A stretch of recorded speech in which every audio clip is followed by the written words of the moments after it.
আল্লাহ নবীর ঘরে শিক্ষা কেমন ছিলেন দেখে।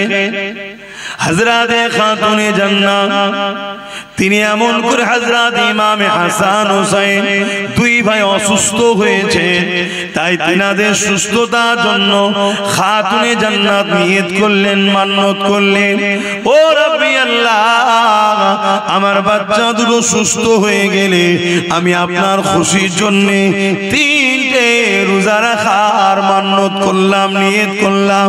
আল্লাহ পাকের দয়াতে ইমামে হাসান হোসেন পাক দুই ভাই সুস্থ হয়ে গেলে, তখন ছোট ছোট তিনারা ছিলেন। এই সুস্থ হয়ে যাওয়ার দরুন হযরতে খাতুনে জান্নাত মাওলা আলী শেরে খোদার সঙ্গে আলোচনা করলে, আমার প্রাণের স্বামী, আমি আল্লাহ পাকের কাছে এই বলে মান্নত করেছিলাম, হাসান হোসেন সুস্থ হয়ে গেলে আমি তিনটে রোজা রাখবো। আল্লাহ পাক সুস্থ করে দিয়েছে, তাই আমি রোজা রাখার ইচ্ছা প্রকাশ করছি। হযরতে মাওলা আলী বলেছিলেন, এ খাতুনে জান্নাত, আপনি একা কেন রাখবেন, আমিও আপনার সঙ্গে রোজা রাখবো। হযরতে মাওলা আলী রোজা রাখলে, খাতুনে জান্নাত রাখলে, হযরত ইমামে হাসান হোসেন তিনারাও উঠে পড়লেন, তিনারাও বলতে লাগলে, আম্মা জান, আমরাও সেহরি খাবো, রোজা রাখবো। এ যুবকেরা, ঘরে একটা কাজের মানুষ ছিল, যার নাম হলো ফিজ্জা, তিনিও বললেন, আম্মা আমাকে ইজাজত দেয়া হোক, আমিও নফল রোজা রাখবো। চারজন পাঁচজন হয়ে গেল রোজা রাখা, সেহরি খেতে লেগেছে। কি সেহরি খাচ্ছে? এ যুবকেরা, বাপেরা, মন দিয়ে শোনো গো, ঘরে কিছুই নাই, পানি দিয়ে সেহরি করা হচ্ছে, শুধু পানি। দোনো জাহানের সুলতানের বেটির ঘরের কথা বলছি, শুধু পানি। বাপেরা, নওজওয়ানেরা, তরুণেরা, এই সময়তে মাওলা আলী সকাল হয়ে যায়। হুজুর আমার কাজে খোঁজে বেরিয়ে গেলে, কেননা ইফতারে যদি কিছু পাওয়া যায়, এর জন্য তিনি কাজে বেরিয়ে গেলে।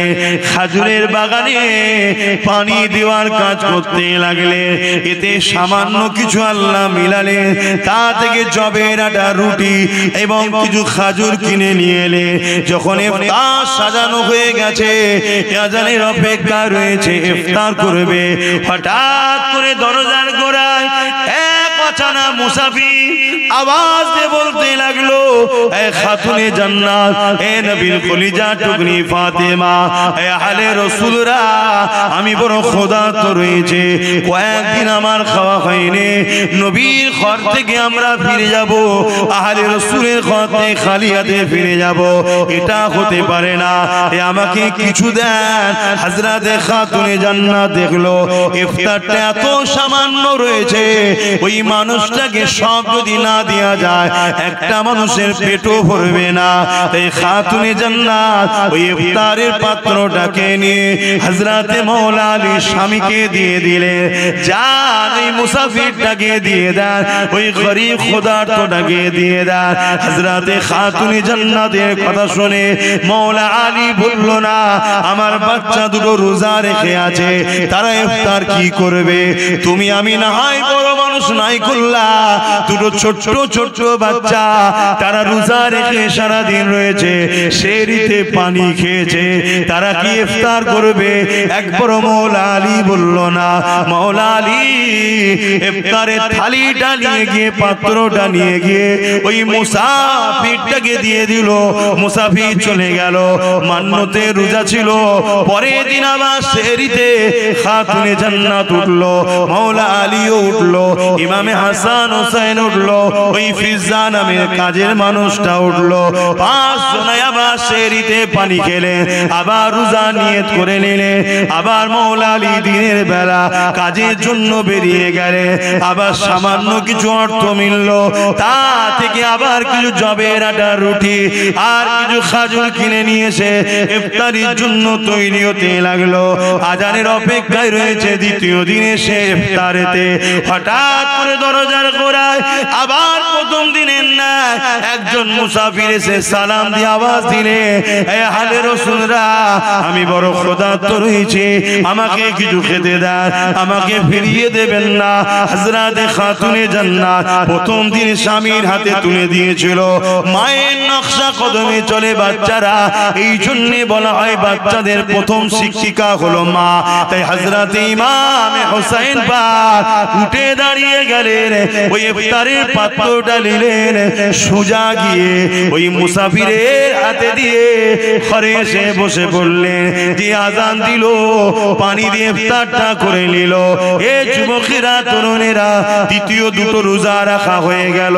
তৃতীয় দিনে সেহরিতে আবার খাতুনে জান্নাত উঠলো, মাওলা আলী উঠলো, ইমাম হাসান হোসেন উঠলো, ফিজ্জা নামে মানুষটা উঠলো, ফিজ্জা নামে কাজের মহিলাটা উঠলো।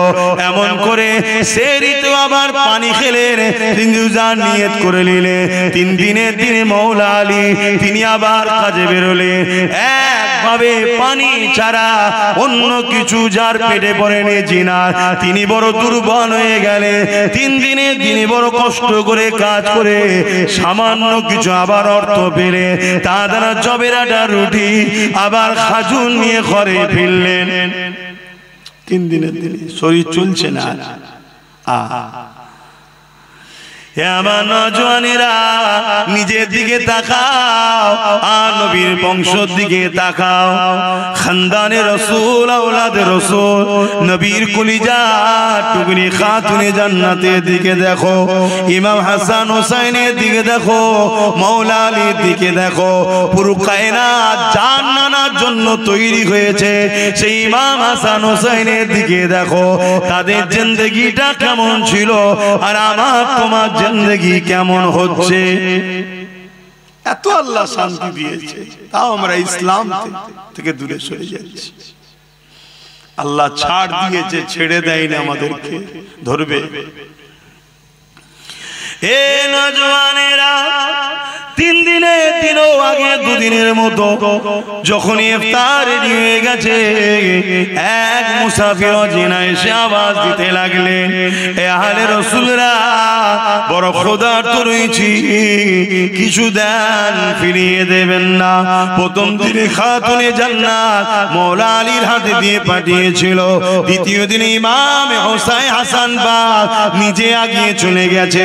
তৃতীয় দিনে ইমাম হোসেন পাক ছোট ভাই তিনি উঠে দাঁড়িয়ে গেলেন, ইফতারের পাত্রটা নিলেন, আগিয়ে গিয়ে মুসাফিরকে দিয়ে পানি পান করে ইফতারটা করে নিলেন।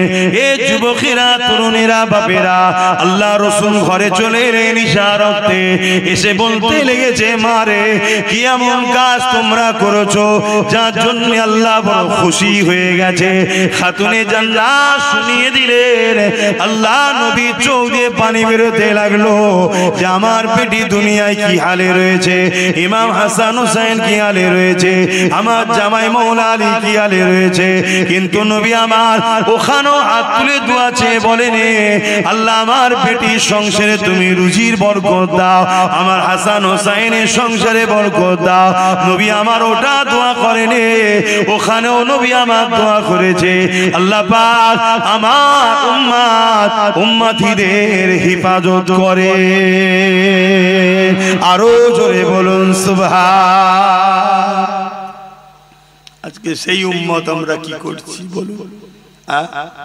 বললেই তো আব্বাস সিদ্দিকীকে সমালোচনা করছে, গালি দিচ্ছে, ফোনে হুমকি দিচ্ছে, কাঁচা কাঁচা গাল দিচ্ছে বাপ মা তুলে।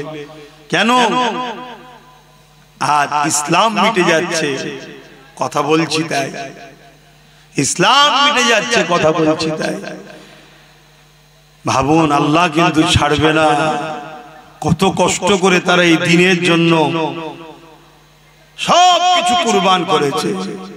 আর আজকে আমরা আরাম আয়েশের জিন্দেগি কাটিয়ে ইসলামকে ক্ষতি নিজেরাই করছি। আল্লাহ ছেড়ে দেবে না, এখনো সময় আছে, তওবা করেন, পরিবর্তন হন, ভাবেন গরিবকে কিভাবে ভালোবাসতে হয়। দেখো আরো এক তারিখের কথা, আম্মা জান, অসুবিধা হচ্ছে না তো ভাই? আপনাদের অসুবিধা হচ্ছে না তো? কেন আমার পরে তারপরে নামাজ হবে বললো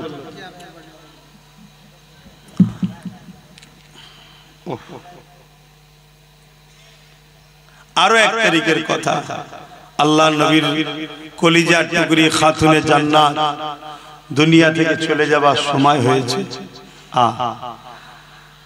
হযরতে মাওলা আলী হুজুরের কোলে মাথা রেখে খাতুনে জান্নাত চোখ মুজে শুয়ে আছে যাবার সময় একদম শেষের দিকে দুনিয়া থেকে পর্দা নেবেন ইন্তেকাল করার সময় এসে গেছে হযরতে মাওলা আলী খাতুনে জান্নাত নিজের স্ত্রীর মাথায় হাত বুলোতে বুলোতে চোখ ভরা পানি দিয়ে বলছে আমার প্রাণের স্ত্রী এতদিন সংসার করলাম কোনদিন একটা বার আপনি আমাকে কোন জিনিস আমাকে মুখ ফুটে চাননি আমার কাছে শুনছেন কোনদিন একটা জিনিস আমার কাছে চাননি হযরতে খাতুনে জান্নাত চোখ খুললেন মুচকি হাসলেন হেসে বলছেন আমি সাক্ষী দিচ্ছি আমি আপনার উপরে রাজি খুশি আছি জোরে বলুন সুবহানাল্লাহ পৃথিবীতে তো ওই স্বামীটাই ওই পুরুষটাই তো শ্রেষ্ঠ যাকে তার স্ত্রী বলবে আপনার উপরে আমি খুশি আপনি ভালো কথা বুঝে আসছে তা আপনি কেন চিন্তা করছেন আমি আপনার উপরে রাজি আছি কিন্তু মাওলা আলী শেরে খোদা বলছে আমার দিল চাইছে একটা তো কিছু বলো কিছু তো একটা চাও যেটা আমি তোমার জন্য এনে দেব কখনো তো কিছু চাইলে না হযরতে খাতুনে জান্নাত বলে যখন আপনি এতই করে বলছেন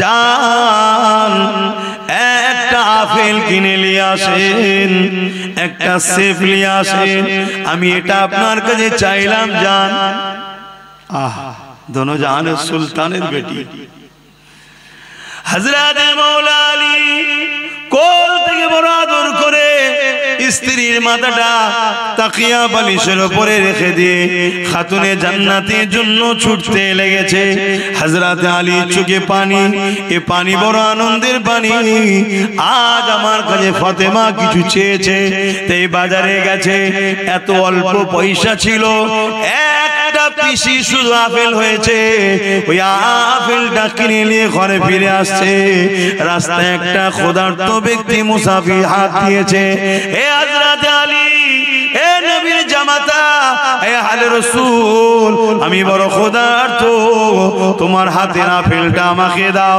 আমার বড় খিদা লেগেছে আমাকে ওটা দাও হযরত আলী চিন্তা করতে লেগেছে জীবনে প্রথমবার আমার স্ত্রী ফাতেমা আমার কাছে একটা আপেল খেতে চাইলো আর আমি ওইটা কিনে নিয়ে যাচ্ছি এত সামান্য পয়সা দ্বিতীয় কিনারও নাই যদি মুসাফিরটাকে দিয়ে দিই এই গরীব ক্ষুধার্তটাকে দিয়ে দিই আমার স্ত্রী জীবনে চাইনে চলে যাবার সময় তিনার নজদিকে এসেছে আরে আমি কি করি নিজের মধ্যে তোরপার হতে হতে ওই আপেলটা হযরতে মাওলা আলী ওই গরীবটার হাতে দিয়ে দিলে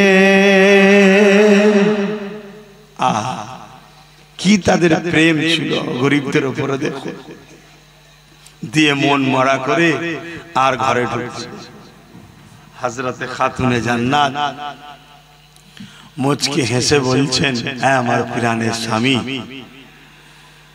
আপনি আমাকে আপেল খাওয়ালে আমি জানা খুশি হতাম তার থেকে বেশি ওই গরিবকে আপেল দিয়াতে আল্লাহ খুশি হয়েছে জোরে বলুন সুবহানাল্লাহ আরো জোরে বলুন সুবহানাল্লাহ ভাই ওলিরা যদি দূরের খবর দেখতে পায় নবীর বেটি দেখতে পায় না কি গো আল্লাহ তাদেরকে সব দেখার ক্ষমতা দিয়েছে তাহলে বলুন গরিবকে কিভাবে ভালোবাসতেন তিনারা আর আজকে আমরা নিজের প্রতিবেশী নিজের আত্মীয়র মধ্যে গরিবের উপরে আমাদের আজকাল গুরুত্ব নাই গরিবের উপরে সবাই জুলুম করছে গরিবকে প্যার করো গরিবকে ভালোবাসো গরিবকে সাথ দাও আল্লাহ খুশি হবে শরীফ আল্লাহুম্মা সাল্লি আলা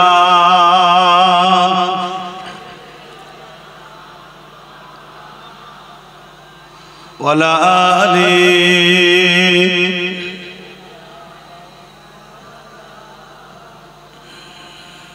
मेरी उल्फत मदीने से यूं ही नहीं, मेरे आका का रोज़ा मदीने में है।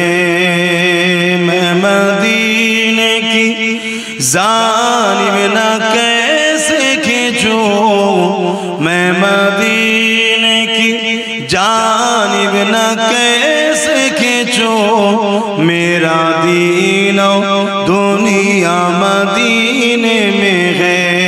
मेरी उल्फत मदीने से यूं ही नहीं, मेरे आका का रोज़ा मदीने में है। अर्ज़ अजीब से बढ़ के जिसका बड़ी शान है, रोज़ाए मुस्तफ़ा जिसकी पहचान है, रोज़ाए मुस्तफ़ा जिसकी पहचान है, जिसका हम पल्ला कोई मुअल्ला नहीं, जिसका हम पल्ला कोई मुअल्ला नहीं, एक ऐसे मुहल्ला मदीने में है। मेरी उल्फत मदीने से यूं ही नहीं, मेरे आका का रोज़ा मदीने में है। अल्लाहुम्मा सल्ली अला।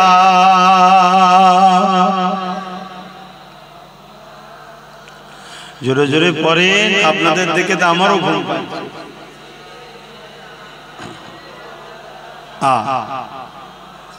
हाँ भाई, আমরা তো বলতে এসেছি ঠিকই, আপনাদের ঘরেও বলিয়ে নিতে হয়। আমরা বলতে এসেছি ঠিকই, কিন্তু আপনাদের ঘরেও বলিয়ে নিবার সহযোগিতা করতে হয়।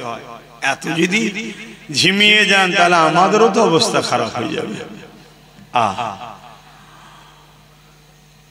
তাহলে ইসলাম সবথেকে ভালো কাজ হলো ক্ষুধার্ত মানুষকে খানা খাওয়ানো। জোরে বলুন সুবহানাল্লাহ। আল্লাহ নবী বলছেন, কেউ যদি এতিমের মাথায় হাত বোলায় সেজন্য আমি রাসূলুল্লাহ আমার মাথায় হাত বোলালো। জোরে বলুন সুবহানাল্লাহ। কেউ যদি এতিমের পরনের কাপড় দেয় সেজন্য আমি রাসূলুল্লাহ আমাকে কাপড় দিল। কেউ যদি এতিমের পিপাসা মিটায় আমি রাসূল তার ময়দানে মাশরে আবে কাউসারের পানি দিয়ে পিপাসা মিটাবো। জোরে বলুন সুবহানাল্লাহ। আর আজকে এতিমদের অবস্থা কি? এই কঠিন ঠান্ডায় রাস্তাঘাটে ফুটপাতে দেখা যায় না, হাজার হাজার বাচ্চা এতিমরা কত কষ্টে কাটাচ্ছে তারা। আজ আমাদের আছে, আমরা জড়িয়ে একটু গরম হয়ে যাচ্ছে, কিন্তু গরিব এতিমদের কি হয় এগুলো ভাবতে হবে। এটাই দরদ, মানুষের উপরে দয়া মায়া থাকা দরকার। আল্লাহ পাকের এক বান্দি ছিলেন যে সমাজে নোংরা কাজ করে বেড়াতো মেয়েটা, কিন্তু একদিন পাপ কাজ করে ফিরছে আর দেখছে একটা কুকুর একটা কুয়া, দেখবেন কুয়ার উপরটা ঘিরা থাকে যাতে কেউ না পড়ে যায়, ওর উপরে উঠছে আর নামছে। পানি তো পান করতে পারছে না, পিপাসা লেগেছে। আল্লাহর এই বান্দিটা দেখে মনে দয়া হয়েছে, যে বান্দি কত পাপ রাস্তায় ছিল, তাকে পানি পান করিয়েছে। কুকুরটাকে দু কদম যেতে না যেতে গায়েবী আওয়াজ এসেছে, তুমি এমন একটা ভালো কাজ করলে, তুমি এই মুহূর্তে তওবা করো, আমি তোমার গুনাহ মাফ করে দিতে চাই। জোরে বলুন সুবহানাল্লাহ। সে তওবা করেছে, আল্লাহ তাকে মাফ করে দিয়েছে। তাহলে বলো, আমাদের জীবনে ভুল হতে পারে। একটা অবলা পশুকে যদি ভালোবাসলে আল্লাহ তার মাগফিরাত দেয়। আমরা আল্লাহ শ্রেষ্ঠ মখলুক মানুষ, সে অন্য ধর্মেরও হতে পারে, হিন্দু হতে পারে, খ্রিস্টান, মতু, আদিবাসী হতে পারে, গরিব যদি হয়। আর আমার কওমের ভাইদের মধ্যেও তো প্রচুর গরিব আছে, তার পাশে যদি দাঁড়ায় আল্লাহ কি আমাদের উপর দয়া করবে না? দয়া করবে।